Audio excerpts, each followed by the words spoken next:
এক রাতের সময় ছিল। ৫ তারকা হোটেল দ্য রয়্যাল অর্চার্ডের পেছনের গেটে আবর্জনা ভর্তি গাড়িগুলো অনবরত আসা যাওয়া করছিল। ঠিক সেই কোণায় একটি রোগা, দুর্বল ও কাঁপতে থাকা মেয়ে মাটিতে বসেছিল। সুহানি। দুদিন ধরে সে বিশেষ কিছু খায়নি। খিদে আর ব্যথায় তার অবস্থা নাজেহাল হয়ে পড়েছিল। আমাদের চ্যানেল সাবস্ক্রাইব করেন। কিন্তু আজ সবচেয়ে বড় ক্ষত তার পেট নয়, ছিল তার সম্মান। কিছুক্ষণ আগে একটি লোক তাকে কোণায় ঘিরে ধরে বলেছিল, চলো আমার সাথে, ২০০০ টাকা দেব, শুধু এক রাতের কাজ। বুঝতেই তো পারছ। সুহানি কাঁপতে কাঁপতে বলেছিল, আমি তেমন কোনো মেয়ে নই, ক্ষুধার্ত হতে পারি কিন্তু বেশরম নই। আর সেই লোকটি তাকে টিটকারি দিতে দিতে চলে গেল, পেছনে ফেলে গেল নোংরা নজর। সুহানি সেখানেই বসে কাঁদছিল। ঠিক তখনই একটি লাল গাড়ি হোটেলের পেছনে এসে থামল। দরজা খুলল আর বাইরে নামল বিবেক রাঠর, হোটেল মালিকের ছেলে। শহরের সবচেয়ে ধনী উত্তরাধিকারী। সে ফোনে কারোর সাথে ঝগড়া করছিল। ড্যাড, আমি বিজনেস হোটেলের মতো চালাবো না। আমি কোনো ভেজাল জিনিস আমার গ্রাহককে খাওয়াতে পারবো না। প্লিজ, আপনি ব্যাপারটা বুঝতে পারছেন তো? সে ফোন কেটে দিয়ে দুশ্চিন্তাগ্রস্ত হয়ে এগোতেই তার নজর সুহানির ওপর পড়ল। সে দেখল একজন সামান্য গরিব কিন্তু অত্যন্ত সুন্দরী মেয়ে আবর্জনার স্তূপের কাছে বসে কাঁদছে। বিবেক ধীরে ধীরে তার সামনে এসে দাঁড়াল।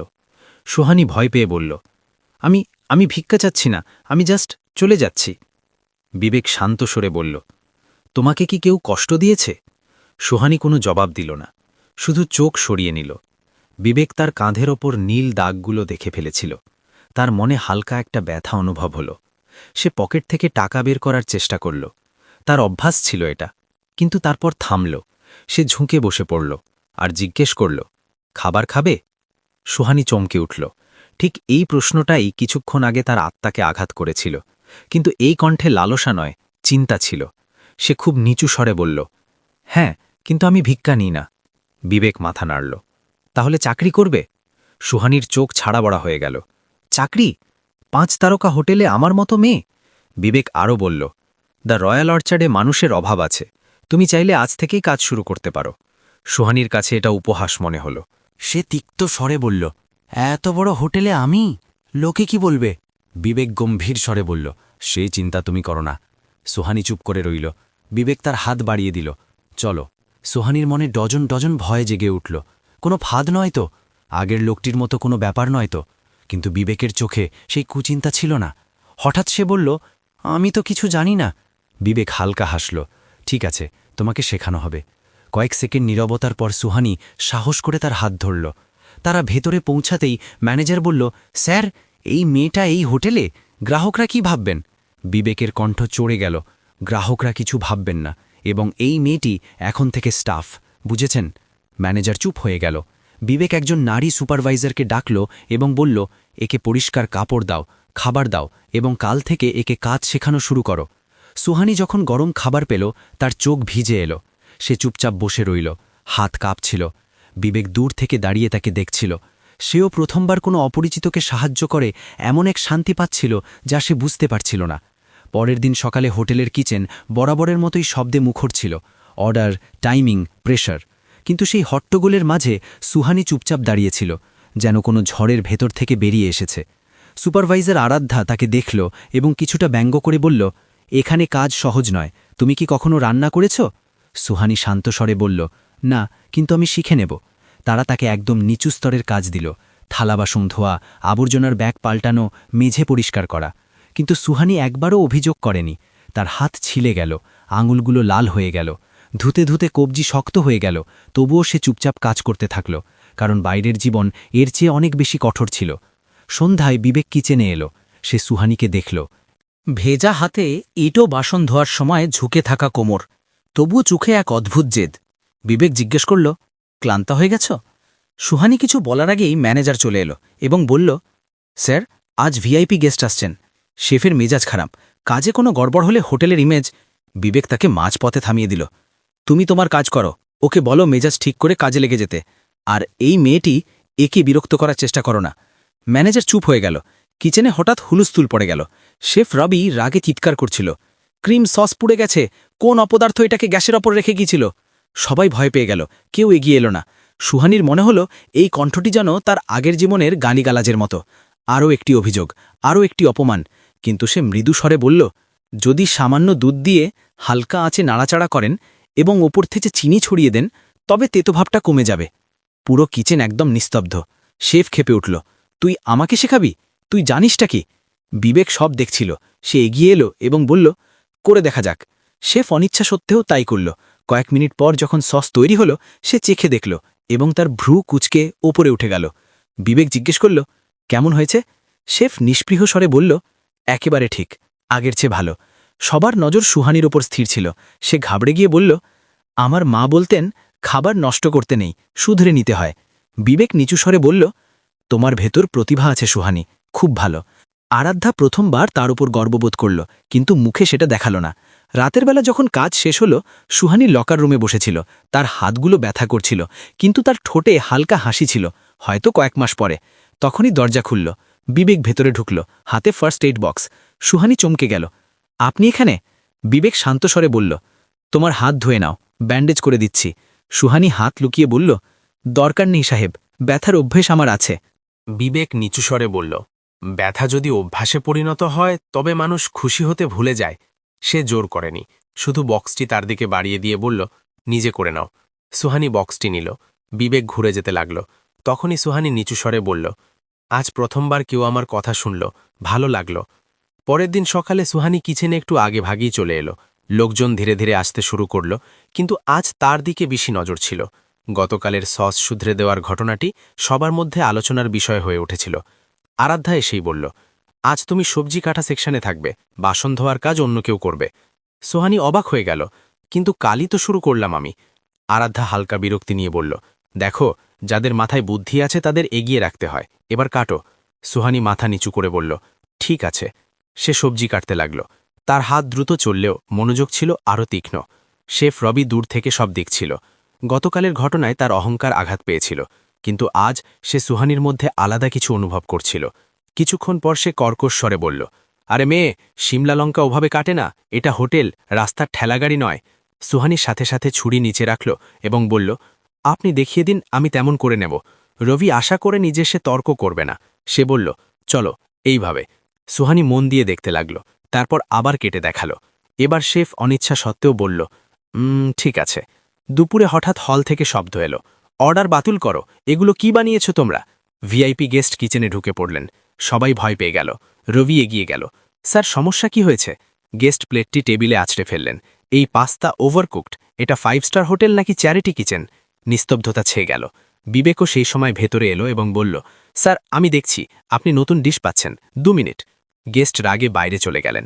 রবি দুশ্চিন্তায় পা আছড়াতে আছড়াতে বলল, এখন এই অবস্থায় 2 মিনিটে নতুন পাস্তা কি করে হবে? সুহানি এগিয়ে এলো, আমার কাছে একটা আইডিয়া আছে। রবি ক্ষেপে উঠল, এখন এও বলে দেবে যে ইতালিয়ানও বানাতে পারে? সুহানি দৃঢ়তার সাথে বলল, আমি ইতালিয়ানও জানি না, পাস্তাও জানি না, কিন্তু বিগড়ে যাওয়া খাবার কিভাবে ঠিক করতে হয় তা জানি। বিবেক বলল, বলো। সুহানি পাস্তা তুলে নিল, সেটির গঠন দেখল এবং বলল, এটা প্যানে দিন। তারপর সামান্য বাটার আর রসুন। ওভারকুকড পাস্তা বাটার টেনে নেয় এবং নরম টেক্সচারটা লুকিয়ে ফেলে। ওপর থেকে ফ্রেশ হার্বস আর চিলি ফ্লেক্স দিয়ে ক্রাঞ্চ এনে দিন, স্বাদ ব্যালেন্স হয়ে যাবে। রবি চুপ হয়ে গেল। বিবেক সময় নষ্ট না করে বলল, করো। 2 মিনিট পর প্লেট সেজে তৈরি ছিল। বিবেক নিজে গিয়ে গেস্টকে দিল। 1 মিনিট পর গেস্ট ফিরে এলেন, কিন্তু এবার চেহারা শান্ত ছিল। এখন ঠিক আছে, গুড। হলে নিস্তব্ধতা। কিচেনে সবার নজর সুহানির ওপর। রবি নিচু স্বরে বলল, এই মেয়েটা তুকতাক জানে। সুহানি নিচু স্বরে বলল, গরিবিতে এটাই তো শিখি, যা আছে তা দিয়েই কিভাবে ভালো কিছু বানানো যায়। বিবেকের চোখে গর্ব ফুটে উঠল। সন্ধ্যার সময় যখন সবাই চলে যাচ্ছিল, আরাধ্যা সুহানিকে বলল, তুমি দ্রুত শিখতে পারো, কিন্তু কেউ যদি বিরক্ত করে তবে আমাকে জানিও। সুহানি হাসল না, শুধু বলল, ধন্যবাদ ম্যাম। সে বাইরে বেরোতেই বিবেক রিসেপশনে দাঁড়িয়েছিল। সে ডাকল, সুহানি। সে থেমে গেল। বিবেক তার সামনে এলো, আজ তুমি আবার হোটেল বাঁচালে। সুহানি অবাক হয়ে বলল, আমি তো জাস্ট যা মনে এলো বলে দিলাম। বিবেক গম্ভীর স্বরে বলল, এটাই তো তফাত, বাকিরা বই থেকে শেখে, তুমি জীবন থেকে শেখো। সুহানির বুক ধরফর করতে লাগল। সে কিছু বলতে পারল না। বিবেক একটি কাগজে গিয়ে দিল, এটা তোমার জয়নিং ফর্ম, আজ থেকে তুমি ট্রেনিং কিচেন অ্যাসিস্ট্যান্ট, স্যালারিও শুরু। সুহানি কেঁপে উঠল, স্যালারি? আমি এর যোগ্য নই। বিবেক মাঝপথে বলল, তুমি যোগ্য, এবং এর চেয়েও বেশি কিছুর যোগ্য। কিছুক্ষণ দুজনেই চুপ করে রইল। তারপর সুহানি খুব নিচু স্বরে বলল, ধন্যবাদ সাহেবজি। সুহানি এখন ট্রেনিং কিচেন অ্যাসিস্ট্যান্ট। একদিন দুজন ওয়েটার তার পেছনে কথা বলছিল। শুনেছি বিবেক স্যার নিজেই একে নিয়ে এসেছিলেন। হ্যাঁ, তাই তো এত তাড়াতাড়ি প্রমোশন মিলে গেল। হোটেলের সবাই বোঝে। জানি না কিভাবে এ স্যারকে নিজের জালে ফাঁসিয়েছে। সুহানি সেটা শুনতে পেল। মনে আঘাত লাগল, কিন্তু সে জবাব দিল না, কারণ গরিবী তাকে শিখিয়েছিল দুনিয়ার প্রতিটি কথার জবাব দেওয়া জরুরি নয়। সেদিন সন্ধ্যায় এক বড় ইভেন্ট ছিল, হোটেলের বর্ষপূর্তি। অনেক ব্যবসায়ী আর মিডিয়া আসার কথা ছিল। শেফ রবি টেনশনে ছিল। সে চিৎকার করছিল, সব কিছু নিখুঁত হওয়া চাই, একটা ভুলও নয়। কিন্তু হঠাৎ একটি টেবিল থেকে জোরে শব্দ এলো, আরে এটা কি করেছেন? এই খাবার আমাদের ডিশের সাথে ম্যাচ করছে না। এটা কোনো এক এক্সিকিউটিভ গেস্টের খারাপ ফিডব্যাক ছিল। রবি ঘাবড়ে গেল। স্টাফরা এদিক ওদিক দৌড়াতে লাগল। বিবেক সাথে সাথে পৌঁছল। কি হয়েছে? গেস্ট বললেন, স্বাদ মিসম্যাচ, একদম আলাবা। রবি বিড়বিড় করল, আমার সেকশনের ডিশ তো নিখুঁত ছিল, এটা কিভাবে হলো? তখনই সুহানি এগিয়ে এলো। আমি কি প্লেটটি দেখতে পারি? সবাই চুপ হয়ে গেল। বিবেক তার দিকে তাকাতে লাগল। সুহানি ডিশটি দেখল, চেখে দেখল এবং বলল, এতে যে বেশ মশলা আছে তা আমাদেরটা নয়, কেউ ভুল করে স্টকরুমের পুরনো মশলা তুলে নিয়েছে। রবি ভয় পেয়ে গেল। কি? তুমি কিভাবে চিনলে? সুহানি বলল, আমি যে মশলাগুলো বানিয়েছিলাম সেগুলোতে হালকা সুগন্ধ ছিল, এতে নেই, এটা কাঁচা। বিবেক সাথে সাথে আদেশ দিল, নতুন বেস বানাও, এক্ষুনি। রবি বলল, কিন্তু এত জলদি? সুহানি নিচু স্বরে বলল, আমি বানিয়ে দিই। রবি, ম্যানেজার সবাই অবাক হয়ে গেল। বিবেক সাথে সাথে বলল, ইয়েস, গো অ্যাহেড। সুহানি কিচেনের মাঝখানে দাঁড়ালো। তার হাত দ্রুত চলল। মশলা, তেল, ভেষজ, তার প্রতিটি নড়াচড়া এমন ছিল যেন কাউকে মনে করে সে বানাচ্ছে, হয়তো তার মাকে। রবি তাকে দেখতে থাকল। 2 মিনিট পর সে বেশ চেখে দেখল এবং পুরোপুরি থমকে গেল। এটা তো একদম হোটেলের সিগনেচারের মতো। বিবেকের মুখে গর্ব আর স্বস্তি দুটোই ছিল। নতুন খাবার তৈরি হল। গেস্ট চেখে দেখলেন এবং হেসে বললেন, এখন ঠিক আছে, ভেরি গুড। স্বস্তির ঢেউ পুরো কিচেনে বয়ে গেল। বিবেক সুহানিকে বলল, তুমি আজ আবার সব বাঁচালে। সুহানি খুব নিচু স্বরে বলল, আমি শুধু এটাই চাই যেন কেউ আমার কাজকে দেখে, আমার অতীতকে নয়। বিবেক তার দিকে ঝুঁকে বলল, তোমার অতীত শুধু তোমার, কিন্তু তোমার ভবিষ্যৎ? সুহানি জিজ্ঞেস করল, কি? বিবেক নরম কণ্ঠে বলল, তা এখন বদলাতে চলেছে। সেই রাতে দুজনেরই চোখে নতুন কিছু জন্ম নিয়েছিল, কিন্তু দুজনের কেউই তা স্বীকার করার সাহস পাচ্ছিল না। ইভেন্টের পরের দিন হোটেলে সবকিছুই স্বাভাবিক ছিল, কিন্তু সুহানির চারপাশে এক অদ্ভুত ফিসফাস ছিল। সম্মান আর সন্দেহ দুটোরই মিশেল। আরাধ্যা তার কাছে এলো এবং হালকা হাসির সাথে বলল, কাল ভালো কাজ করেছ। সুহানি বলল, আমি শুধু আমার দায়িত্ব পালন করছিলাম। আরাধ্যা তাকে খুঁটিয়ে দেখল, তোমার ভেতর অন্যরকম কিছু আছে মেয়ে। সুহানি জবাব দিতে যাবে এমন সময় ম্যানেজার তাকে ডাকল, তোমাকে বিবেক স্যারের কেবিনে ডাকা হয়েছে। সে ধীরে ধীরে কেবিনে পৌঁছাল। দরজা আধা খোলা ছিল। ভেতরে বিবেক কারুর উপর ফোনে রাগ করছিল। আমি বলেছিলাম ওর থেকে দূরে থাকতে, ওকে বিরক্ত করার সাহস কিভাবে হলো? সুহানি থমকে গেল। এ কি তাকে নিয়ে কথা হচ্ছিল? বিবেক তাকে দেখামাত্রই নিজেকে সামলে নিল এবং ফোন কেটে দিল। ভেতরে এসো। সুহানি চুপচাপ বসে পড়ল। বিবেক কয়েক সেকেন্ড তাকে দেখল, তারপর সরাসরি প্রসঙ্গে এলো, স্টাফদের মধ্যে কিছু লোক তোমার সম্পর্কে ভুল কথা ছড়াচ্ছে। আমি চাই তুমি জানো যে তাতে তোমার কোনো ভুল নেই। সুহানি নিচু স্বরে বলল, আমি এসব কথা শুনতে অভ্যস্ত, কিন্তু আমি নই। বিবেকের কণ্ঠ কিছুটা কঠোর ছিল। আমি চাই না কেউ তোমাকে কষ্ট দিক। সুহানি তার এই ধরনের অস্বস্তি বোধ করল। আপনি এমন অনুভব কেন করেন? বিবেক তার থেকে দৃষ্টি সরিয়ে নিল। কিছুক্ষণ পর বলল, কারণ তুমি এই জায়গার নও, তুমি অন্যরকম কোনো জীবনের অধিকারী। সুহানি প্রথমবার তার উপর কণ্ঠ চড়াল। অধিকার? আমি জীবনে কোন অধিকার পেয়েছি? বিবেক চুপ হয়ে গেল। সুহানির কণ্ঠ কিছুটা কাঁপছিল, কিন্তু তাতে দৃঢ়তা ছিল। আমি এখানে চাকরি করতে এসেছি, কারো দয়ায় বাঁচতে নয়। বিবেক নিচু স্বরে বলল, তুমি ভুল বুঝছ। তাহলে ঠিক করে বুঝিয়ে দিন। এই 2 বাক্যের মাঝে বাতাস ভারী হয়ে উঠল। বিবেক দীর্ঘশ্বাস নিল এবং বলল, তোমার ক্ষমতা আমি দেখতে পাই, ব্যাস এটুকুই।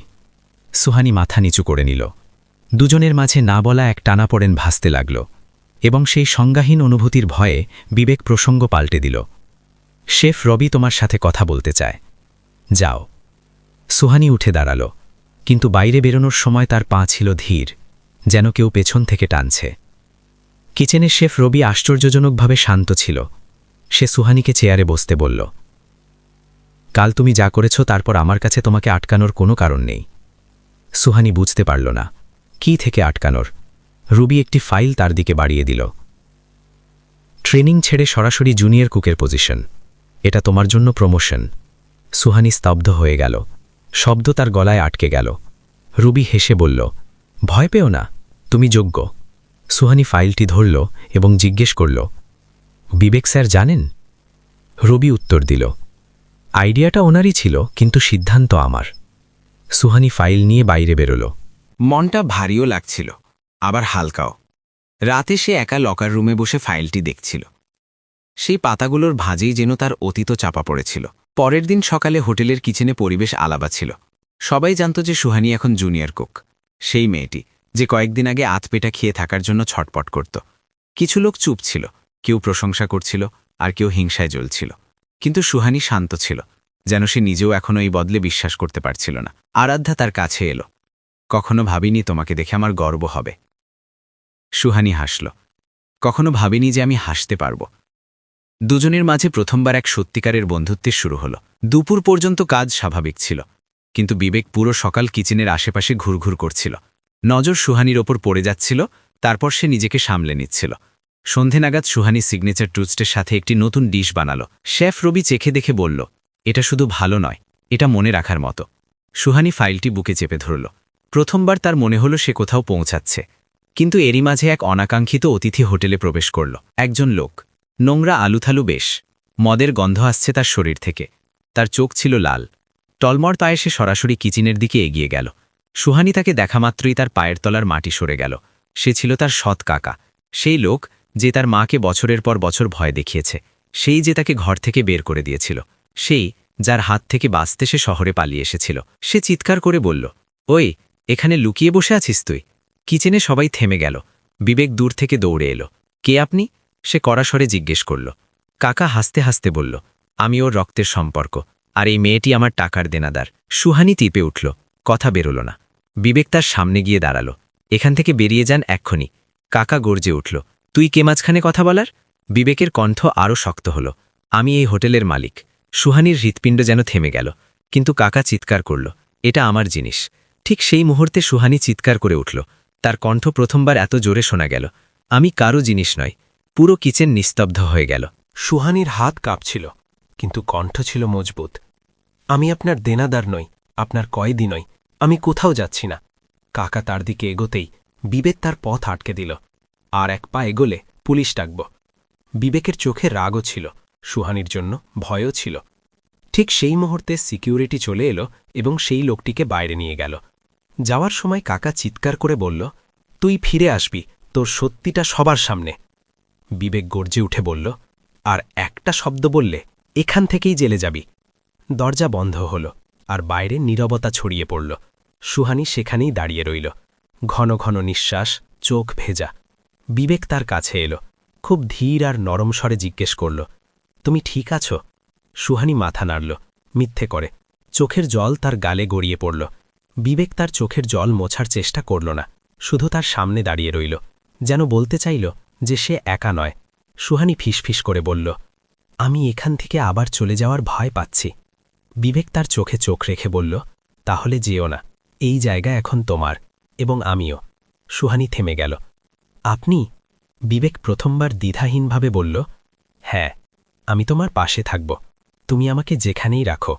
কয়েক সেকেন্ড দুজনেই চুপ করে রইল। তারপর সুহানি খুব নিচু স্বরে বলল, আমার ভরসা করতে সেখানেই। বিবেক হালকা হাসির সাথে বলল, আমি অপেক্ষা করব, যতটা সময় লাগে। সুহানি প্রথমবার নিজের কাছে স্বীকার করল যে সে এই লোকটির থেকে দূরে থাকতে পারবে না, এবং পুরো জীবনে প্রথমবার সে নিরাপত্তা, সম্মান আর আপনজন একসাথেই এক জায়গায় পেয়েছে। দুকদম এগিয়ে গিয়ে সে বলল, আমি চেষ্টা করব। বিবেকের মুখে সেই হাসি ফুটে উঠল যা সে বছরের পর বছর কারোর জন্য হাসেনি। সুহানি তার সাথে হাত মেলাল, খুব আলতো করে, কিন্তু সেই আঙুলগুলোর ধরায় পুরো ভবিষ্যৎ বদলে দেওয়ার শক্তি ছিল। সেই মুহূর্তে কিচেনে শুধু দুজন মানুষ ছিল, একটি গরিব মেয়ে যে নিজেকে নতুন করে গড়েছে, এবং একটি ধনী ছেলে যে প্রথমবার কাউকে মন থেকে গুরুত্ব দিয়েছে।